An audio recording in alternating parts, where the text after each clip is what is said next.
السلام علیکم، کیسے ہیں آپ سب؟ امید ہے سب ٹھیک ہوں گے، خیریت سے ہوں گے۔ اور ہماری ویڈیو کیسی لگ رہی ہے آپ کو ضرور بتائیے گا، اور ہماری ویڈیو کو لائک کریں، شیئر کریں، اور ہمارے چینل کو سبسکرائب کریں، اور جو بھی آپ کو اس میں کمی کوتاہی لگے تو وہ آپ ہمیں بتا سکتے ہیں۔ تو چلیں آج بھی ایک حدیث مبارکہ سے سٹارٹ لیتے ہیں آج کی ویڈیو کا۔ بسم اللہ الرحمن الرحیم۔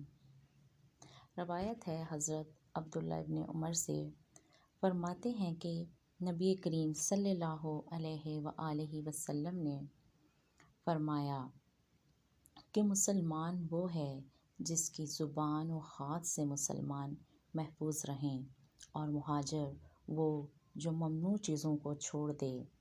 یہ بخاری کے الفاظ ہیں اور مسلم میں ہے۔ فرماتے ہیں کہ کسی شخص نے نبی کریم صلی اللہ علیہ وآلہ وسلم سے پوچھا کہ کون مسلمان بہتر ہے؟ فرمایا جس کی زبان و ہاتھ سے مسلمان امن میں رہیں۔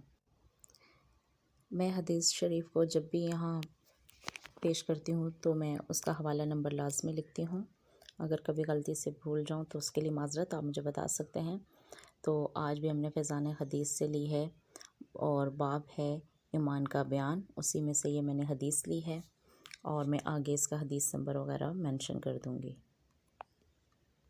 آپ ہماری ویڈیو کو لائک کریں، شیئر کریں اپنے دوستوں میں، رشتہ داروں میں، اور ہمارے چینل کو سبسکرائب کیجیے گا۔ شکریہ۔ اللہ حافظ۔ دعاؤں میں یاد رکھیے۔